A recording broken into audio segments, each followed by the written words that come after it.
Hi guys, this is my advanced video. I'm going to show you how to auto change the basic proxy port every hour.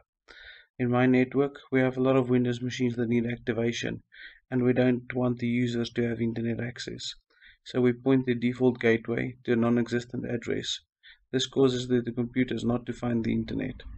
Then, for us to activate the computers, we have one of the machines on the network configured with a correct default gateway. We use the proxy port changer to automatically randomize a port on this machine for us to activate the Windows copies on our network. I'm going to go through this guide quickly and show you exactly how we do it on our network. I'm sure you can find relevant application for the solution in your network.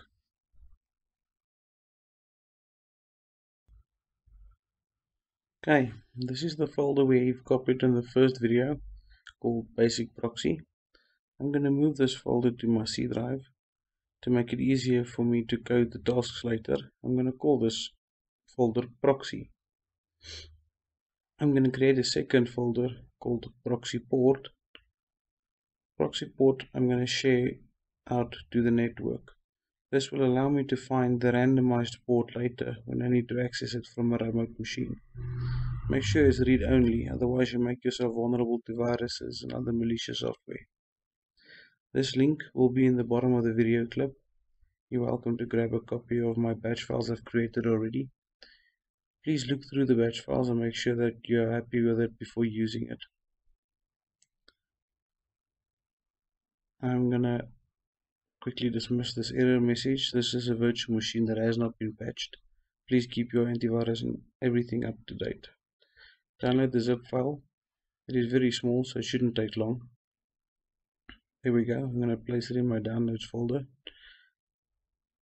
I'm gonna open the zip file and copy the batch files that's been pre-created by me into the proxy folder where the executable for the proxy is listed.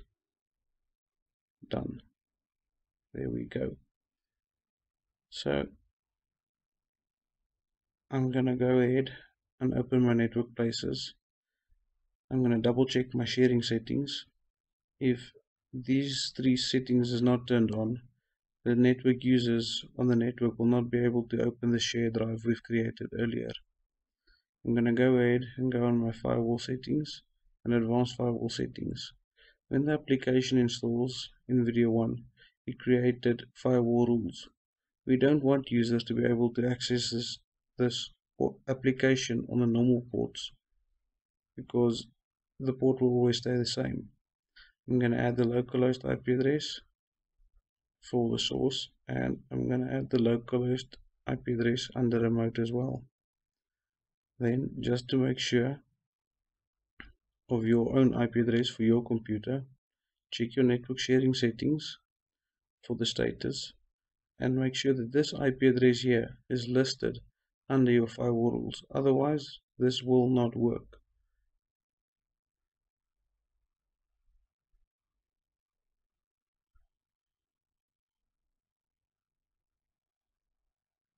There we go. Okay. Microsoft does not allow you to list source and destination ports if you don't enable Edge Transversal. So just go over to the Advanced tab, enable Edge Transversal, and save the rule. Done.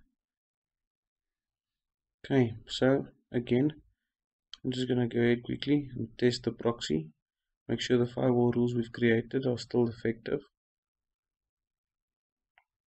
That's it, it's still set to localhost. Proxy test. And it seems that it's still working 100%. So on the remote machine, I'm going to start up the test as well. And if everything is successful, we should get an error message stating that the proxy server is not responding to requests on the port because we've blocked it for other machines. I'm going to go to my task scheduler and create a new task.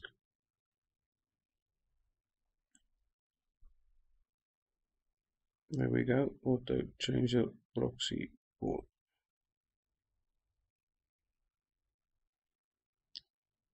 A nice, this meaningful name is always helpful. I'm going to create a new item to start every day and change every hour. As you can see, we cannot change the hour setting during the normal setup. So we're going to have to go ahead and create it on daily, and then after we're finished, just change it to hourly. So I'm going to browse to my C drive under proxy, select the one that says create port. Nothing else, just the one that says create port. I'm going to tick this box to open the advanced settings, which we'll need to run the port. I'm going to go to triggers and daily, and I'm going to click edit. Now under here, as you can see, it's currently set only to run once a day. I'm going to change this to run every hour for 1 day. Obviously, after the day is gone, it'll be the next day, and this rule will automatically kick in again. So this will change our port every hour. You can make it smaller or longer depending on your needs. I'm going to click here to list all the tasks available, and then I'm going to run this task for the first time to create the rules. Oops, this rule does not have admin rights, so it cannot change the firewall settings. We're going to have to run this rule with the highest privileges to allow it access to the firewall. That was much better. So to test it, we're going to have a look in the C drive under the proxy ports. We should now have some data. The proxy APK file is auto-configure, and the text file is just a normal text file listing the current random port that was selected. So to test it, I'm going to log on to the remote machine from my own machine, open the proxy share, and open the current proxy port. I'm going to select it and copy the current proxy port and just add that to my browser. I recommend that you have a look at the auto configuration proxy settings. Just Google auto configure proxy later and have a look at that. Let's give it a test.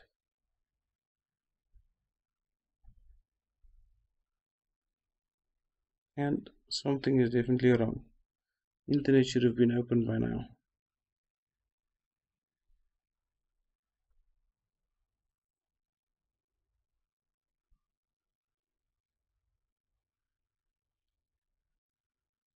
Let's go have a look at our virtual machine quickly. Page cannot be displayed. Okay, that's never good. Let's have a look at the virtual machine. Create port. Okay. Inside the create port, you have to set your IP address for the proxy port to bind to. If you don't, like in my case, the firewall rule will not be created successfully. We're going to have to kickstart our batch file since I don't want to wait an hour for the port to update automatically. Let's just give this a run again, and this will then automatically remove the old rules, add the new rules, and change the port. So let's quickly go reconnect to the machine, have a look at the new port. There we go. As you can see, it states the date and time as just now, meaning the port has successfully changed. So I'm going to go into my Internet Explorer settings again, change my port, paste, done, and let's have a look and see if we have a more successful second time around. That's it, it's working perfectly. So every hour on the hour our port will change.